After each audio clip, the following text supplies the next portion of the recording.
Get more love in the city that you from, nigga. Kendrick Lamar now holds a new record. Kendrick Lamar holds the highest grossing rap concert in Canadian history, grossing over $15.4 million over 2 sold out nights in Toronto. It's crazy how things come full circle. We know during the battle, Drake was saying, get more love in the city that you from, referencing LA and the Compton area where Kendrick resides. And then fast forward to GNX dropping, Kendrick Lamar said, hit his turf, get it crap, hit his turf double back like a deluxe. And he ended up doing the 2 nights back to back in the biggest stadium in Toronto at Rogers Center. Sold out both nights at an average of about $7.7 million. I don't know the exact number that holds the record because the numbers fluctuate depending on ticket pricing. But yeah, man, it's crazy to see what came from this. I think Kendrick and SZA have like 2 or 3 more shows out in Europe before SZA's portion of the Grand National Tour is done. Then Kendrick will do his South American portion of the tour. He'll be doing that solo. He'll have some, I can't remember where the guys are from. He's going to have some South American artists. I think they're Argentinian artists with him doing the shows out there. And then later on, he'll go out to like Australia and New Zealand and do some shows at the end of the year. But yeah, Grand National Tour should be the highest grossing rap tour of all time by the time this is all said and done. Congratulations, man. This is crazy, man.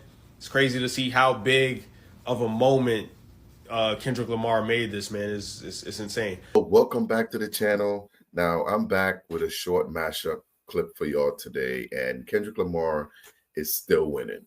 You know, we understand why Drake is punching the air in wherever he is, because Kendrick is doing numbers while he's maintained who he is. He didn't have to compromise. You know, I am doing the mashup series here for the GNX store, so you guys have been watching me continuously from North America to Europe. Now they're in, I think they just did Spain. But he's right. SZA has about 2 shows left, maybe 3 in Europe, and then she leaves.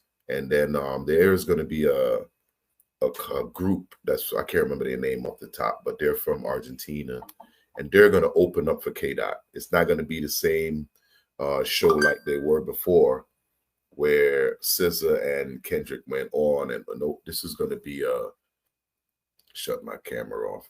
This is going to be a straight up, they're going to open for Kendrick, and then he's going to come in. So y'all let me know how y'all feel about this, because listen, they said he couldn't sell in Toronto. They say he couldn't sell anywhere. He went to Toronto and broke every rap record. So what does that say for Drake? What was Drake's record? Because, I mean, he obliterated whatever that was. But y'all need to let me know down in the comments, how do y'all feel about Kendrick? I mean, I think we all already knew that this record was going to be held by Kendrick before he even went to Canada, because Drake has never played in a venue that big in Canada, and Kendrick filled it out twice. So it was only time. Of course, we got a little Jalopy. He's always big on this stuff, bringing in some more news. Just when you thought it couldn't get worse, Kendrick Lamar has been crowned the King of Canada, bro. Kendrick Lamar now holds the record for the highest grossing concert. He said the King of Canada. How do y'all feel about that? I mean, I think he's the king of rap around the world. He's the king. Once you become the king, there is no, you own the whole goddamn, what was it, Avatar? The whole nation. They got 4 nations. They got rap, hip hop, R&B, you know, whatever it is. When you the king of hip hop, you take over everything. There ain't no questions asked. By a rapper in Canadian history, earning $7.7 million at Toronto Rogers Center. Are you serious? This dude is coming to your country and breaking records. He's coming to your backyard and breaking records. This is crazy. It is crazy. And the thing is, we see Drake, he's not even trying to perform nowhere in North America, including Canada. We haven't seen him perform anywhere in North America since the beef. And he's gone overseas and has done horribly, terribly. He's canceling concerts that from the Anita Max win or the Anita Give Me Some Free Money tour, whatever that was. But he just recently canceled those 4 shows that he was supposed to reschedule. He just canceled another show in Manchester, and who knows if these other shows coming up are going to be safe. the one that he rescheduled for the 5th. Now, I've been hearing rumblings. People are saying he's not selling tickets, but I'm hearing it's not the tickets. I'm hearing that there's a possibility of his health not being good. Yeah, we know he's on all these different things when it comes to the BBL and the stuff he's taking. But I think when it comes to the stuff that he's celebrating with, the alcohol and the rugs and the other, could be why he's going through this, because a lot of that stuff I'm sure doesn't work well with each other. You're supposed to try to live a nice, healthy lifestyle, less all kinds of things would affect it. After his back-to-back shows in Toronto with SZA on tour.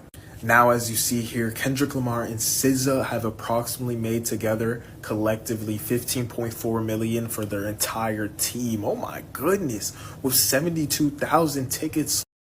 Now, if you've been following the GNX tour with me, you can, like, for instance, I think Seattle, one show in Seattle was I think 14.9 or 15 million. So there is a huge price change when he went to Canada. I'm not sure. I know they did say that some of the tickets were reduced, but smart marketing still got the stadium sold out. So even though they had to drop the prices a little, they still was able to rack up over 7 million a show, which is great. Let's listen. When it comes to Kendrick Lamar, PG Lang, and TDE, them guys playing to the T. They ain't out here just throwing darts and hope it stick. They're out here making sure that when their artists get to a city, they have a chance. They just don't show up in some random city in Australia and said, you know what, I'm a big dude. I'm one of the GOATs. I'm going to just show up here. I'm going to randomly sell tickets and I'm going to sell out because I am that good. Well, Mr. Senor or Sir Drake got humbled very fast because he couldn't sell tickets in Australia. He didn't realize because of the streaming, that music got around the world faster than a fart in the wind. You know what I'm saying? And that whole crew got humbled fast. So they couldn't even reschedule it because the interest isn't there. They can say what they want, but Drake is not what he was before the beef. Even though he was sliding before the beef, people still listen because it was Drake. So they felt like, artists sometimes fall off as they go later in life, but you may still like them. They make elevator target music. You're still interested. But after he got whopped by Kendrick and all these things came out, now people definitely chose sides. And people are saying, listen, I don't want to hear that dude. Even people that were like on the fence that didn't like him, but they would still listen.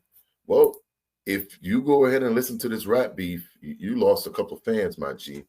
But it's amazing, though, to see that the 15.4 million was 2 shows. And like I said, if you go back to some of the LA shows, you go back to the Seattle show, those shows by itself had 14 to 15 million. I think the one at MetLife was like 14 million one night. And it was insane. But it just kind of shows you the price difference that it ripped up around the world. But either way, Kendrick still came out on top, when so-called one of the big 3 lives in that country. So that is crazy, man. That is crazy. Those numbers are mind-blowing. And to have that in Canada after all of the beef with Drake, that is obscured, I'm not going to lie. People are literally replying to this saying how ironic. They finna say he bought the tickets, and damn, bro, they're just flaming him, bro. And as a Canadian myself, I'm feel kind of ashamed, bro. I'm a Drake fan too, and it's like, damn, dog, this is really what it came to. Like, I don't know how that was possible, I'm not gonna lie. I was really surprised when this happened, but I guess he does have motion, bro, and you can only really give props to him and SZA, man. They killed it, I guess, dog. Wow, what a life, huh? It's funny you hear him talk there, right? Now, I wonder if he went to the show. He kind of was rubbing his face to see, I'm a Drake fan, but I didn't really see this coming. You was probably one of the main people out there talking about one more time. You was probably one of the main one out there, one more time. You know what I'm saying? We K-Dot fans, me personally, I could say I saw that coming. Once I found out the show was going to be sold out or close to it, because when I went to the show in Foxborough, it was sold out. And I tell you what, the energy was insane. People came to see it. It wasn't like the energy in Europe and overseas in Spain and Portugal, but we did the best we can do. Now, I don't really.